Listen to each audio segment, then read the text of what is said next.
사람의 손으로 만든 것들. 사도행전 19장 23절에서 32절.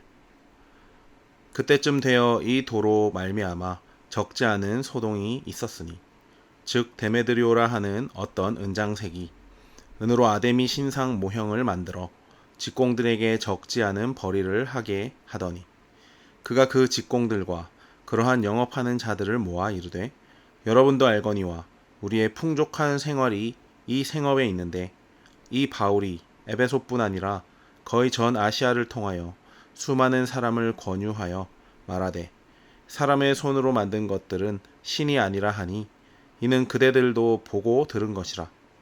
우리의 이 영업이 천하여질 위험이 있을 뿐 아니라 큰 여신 아데미의 신전도 무시당하게 되고 온 아시아와 천하가 위하는 그의 위엄도 떨어질까 하노라 하더라.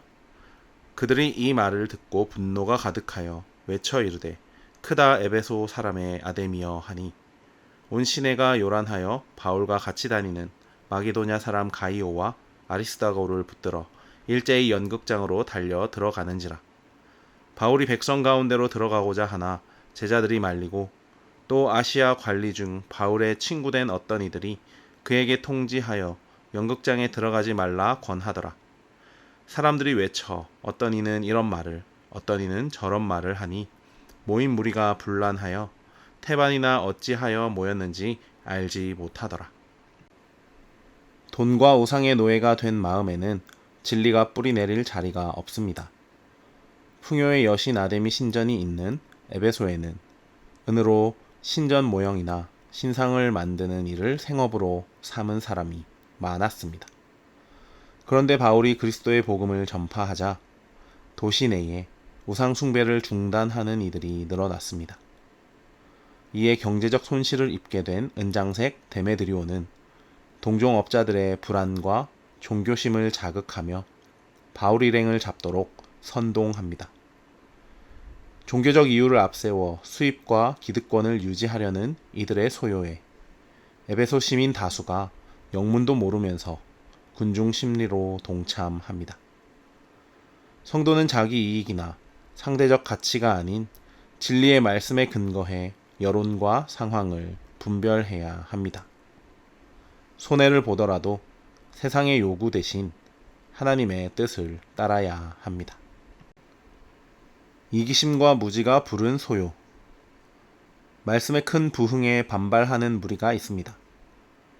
데메드리오는 우상에 대한 바울의 비난이 자신들의 영업에 불리하다는 것을 정확하게 인식했습니다.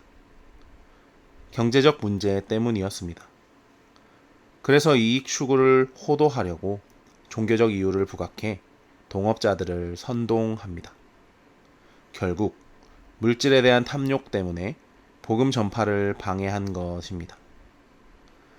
그는 복음 방해죄에 대한 심판으로부터 자유로울 수 없습니다.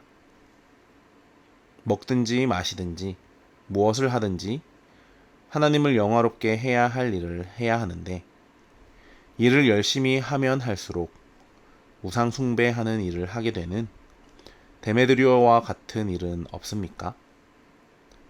풍족한 생활을 할 수 있다면 우상 숭배도 마다하지 않고 해서는 안 될 일도 서슴지 않는 악을 쫓지 않아야 합니다. 그 어떤 경제적 유익도 하나님의 말씀, 복음에 앞설 수 없습니다. 사람의 손으로 만든 것은 신이 아닙니다. 욕심 때문에 하나님을 외면하고 피해가지 않게 하옵소서. 아멘.